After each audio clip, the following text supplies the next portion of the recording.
ടീച്ചറെ, ഞാനൊന്നും ചോദിക്കുന്നില്ല, നമുക്ക് കൺക്ലൂഡ് ചെയ്യാം. ഞാൻ വരാം. സുരേഷ് ബാബു, ഇവിടെ ഇപ്പൊ നമ്മള് ചർച്ചകൾ നടത്തി നമ്മുടെ ആശങ്കകളും ആകുലതകളും പങ്കുവെക്കുന്നതിനപ്പുറത്ത് ഇത് നടത്തേണ്ടവർക്ക് ഇത് നടത്തണം എന്നുള്ള ഒരു ധാർമ്മികമായ ഉത്തരവാദിത്തം അല്ലെങ്കിൽ ഒരു ബാധ്യത അവരിലുണ്ട് എന്ന് തോന്നാത്തിടത്തോളം കാലം നമ്മുടെ ചർച്ചകളൊക്കെ ചർച്ചകളായി തന്നെ പര്യവസാനിക്കുകയുള്ളൂ. ഇപ്പൊ നേരത്തെ പറഞ്ഞ പോലെ തന്നെ നമുക്ക് രൂക്ഷമായ നമ്മൾ പറയുന്നതിനപ്പുറം നമുക്കറിയാം രൂക്ഷമായ പ്രതികരണങ്ങൾ ആവശ്യമാണ് എന്നുള്ളത് നമുക്കറിയാം. പക്ഷേ നമുക്ക് പരിമിതികളുണ്ട്. കാരണം മണ്ഡലകാലം എന്ന് പറഞ്ഞാല് സാത്വിക ഭക്തിയോടുകൂടി അയ്യപ്പ ഭക്തർ അയ്യപ്പനെ കണ്ടു മടങ്ങാൻ ആഗ്രഹിക്കുന്ന സമയമാണ്. ആ സമയത്ത് ഹൈന്ദവ സംഘടനകൾക്ക് പരിമിതിയുണ്ട്. കാരണം ഒരു പരിധിയിൽ കവിഞ്ഞ ഒരു പ്രതിഷേധമോ അല്ലെങ്കിൽ ഒരു പ്രക്ഷോഭമോ നമുക്ക് ആ സമയത്ത് നടത്തി അയ്യപ്പന്മാരെ ബുദ്ധിമുട്ടിക്കാൻ സാധ്യമല്ല. നമുക്ക് എന്താണ് നടത്തേണ്ടത് നമുക്ക് വളരെ കൃത്യമായിട്ട് അറിയാം. അത് നടത്താനുള്ള സംഘടനാ സംവിധാനമുണ്ട്, ഇതൊക്കെ ഉണ്ട്. പക്ഷെ അതൊക്കെ ചെയ്യുമ്പോഴും നമുക്ക് ഒരു ഭാഗത്ത് ഭരണകൂടത്തെയോ ദേവസ്വം ബോർഡിനെ മാത്രം കണ്ടാൽ പോരാ. ഈ വ്രതമെടുത്ത് അയ്യപ്പനെ കാണുക എന്ന ഏക ഉദ്ദേശത്തോടു കൂടി വരുന്ന അയ്യപ്പ ഭക്തരോടാണ് നമുക്ക് പരമമായ പ്രതിബദ്ധതയുള്ളത്. അവിടെയാണ് നമുക്ക് പലപ്പോഴും നമ്മുടെ കൈകളും കാലുകളും ഒക്കെ കെട്ടിയിടപ്പെടുന്നത്. ഇതൊരു അവസരമായാണ് ഭരണകൂടം കാണുന്നത്.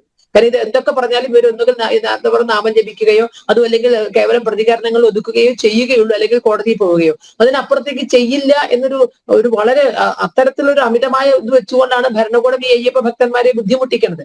അപ്പൊ ഇത് അധികകാലം നമുക്ക് ആ രൂപത്തിൽ മുന്നോട്ട് കൊണ്ടുപോകാൻ സാധ്യമല്ല. ഇതിനൊരു ശാശ്വതമായ പരിഹാരം വേണം. ശാശ്വതമായ പരിഹാരം എന്ന് പറയുന്നത് അതുമായി വിശ്വാസമുള്ളവർ മാത്രം അത് കൈകാര്യം ചെയ്യുന്ന ഒരു തലത്തിലേക്ക് കൊണ്ടുപോകാൻ അവിടെയാണ് അയ്യപ്പ ഭക്തർ മുഴുവൻ ഉണർന്ന് പ്രവർത്തിക്കേണ്ടത്. മണ്ഡലകാലത്ത് മാത്രമല്ല, അതല്ലാത്തവരുടെ തീരുമാനങ്ങൾ എടുക്കേണ്ടുന്ന സമയത്ത് നമുക്കിത് പലപ്പോഴും കെട്ടെടുത്ത് പോകുമ്പോഴുള്ള ബുദ്ധിമുട്ടുകൾ നമ്മൾ സാധാരണ പറയും, പ്രസവവേദനയുടെ ബുദ്ധിമുട്ട് കുട്ടിയുടെ മുഖം കാണുന്ന വരെയുള്ളൂ എന്നുള്ളത്. ഇതുപോലെ ഈ വക എല്ലാ ബുദ്ധിമുട്ടും കണ്ട് അവിടെ ചെന്ന് അയ്യപ്പനെ കാണുന്നതോടുകൂടി അയ്യപ്പ ഭക്തർ ഇതെല്ലാം മറക്കണ ഒരു അവസ്ഥയാണ്. നേരെ മറിച്ച് അത് എവിടെയാണ് ഈ തീരുമാനം എടുക്കേണ്ടവര് നമ്മളാണ് തെരഞ്ഞെടുത്ത് അയക്കുന്നത്. അപ്പൊ അത്തരം സന്ദർഭങ്ങളിൽ നമുക്ക് ഏറ്റവും ശക്തമായ പ്രതികരണം അവിടെയാണ് വേണ്ടത് എന്ന് എനിക്ക് തോന്നുന്നു.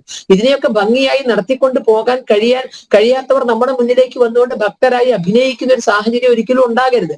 അവിടെ തീരുമാനമെടുക്കാൻ അയ്യപ്പ ഭക്തർക്ക് സാധിക്കാത്തിടത്തോളം കാലം ഈ അയ്യപ്പന്മാരെ ചൂഷണം ചെയ്യുന്നത് തുടർക്കഥയായി തുടർന്നു പോകും. അതിനൊരു അവസാനം വേണമെങ്കിൽ അത് അയ്യപ്പ ഭക്തർ തന്നെ തീരുമാനിച്ചാലേ നടക്കൂ.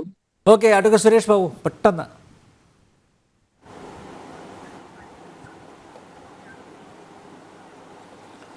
ഒന്നുമില്ല, ഞാൻ ഈ വർഷത്തിലെ ചർച്ച അയ്യപ്പ ക്ഷേത്ര ശബരിമല ക്ഷേത്രവുമായി ബന്ധപ്പെട്ട് നേരത്തെ ഇത് ആദ്യമായിട്ട് നടത്തുകയാണ്.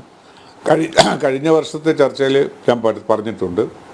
പക്ഷേ എൻ്റെ അടുത്ത് ആരും ഇത്തരമൊരു നിർദ്ദേശങ്ങളും പറഞ്ഞിട്ടില്ല. ചർച്ചയിൽ കേട്ട നിർദ്ദേശങ്ങൾ ഞാൻ ദേവസ്വം ബോർഡ് പ്രസിഡന്റിനെ അറിയിക്കുമെന്ന് ഞാൻ പറഞ്ഞിട്ടില്ല. ആർക്കെങ്കിലും ഇത്തരം കാര്യങ്ങളിൽ ദേവസ്വം ബോർഡ് പ്രസിഡന്റിനോട് എൻ്റെ ഭാഗത്തു കൂടെയുള്ള അഭിപ്രായം രേഖപ്പെടുത്തി അറിയിക്കണമെന്നുണ്ടെങ്കിൽ എന്നെ അറിയിച്ചാൽ ഞാനത് ഏറ്റെടുത്ത് അദ്ദേഹത്തിനോട് സംസാരിക്കാം എന്ന് ഞാൻ പറഞ്ഞിട്ടുണ്ട്. അത് അങ്ങനെ ഒരു സംഭവം ഇല്ലാത്തത് കൊണ്ട്, അങ്ങനെ ഒരു അനുഭവം അങ്ങനെ ആരും എന്നെ അറിയിക്കാത്തത് കൊണ്ട് എനിക്ക് അദ്ദേഹത്തോട് ചർച്ച ചെയ്യാനുള്ള അവസരം ഉണ്ടായിട്ടില്ല. ഓക്കെ, എന്തായാലും ശശികല ടീച്ചറും BR രാജശേഖരനും അതുപോലെ വിദ്യാസാഗർ ഗുരുമൂർത്തിയും പ്രകടിപ്പിച്ച ആശങ്കയും ഉത്കണ്ഠയും ഈ സംവാദത്തിൽ അതെങ്കിലും താങ്കൾ ബന്ധപ്പെട്ടവരെ അറിയിക്കണമെന്ന് അപേക്ഷിക്കുന്നു.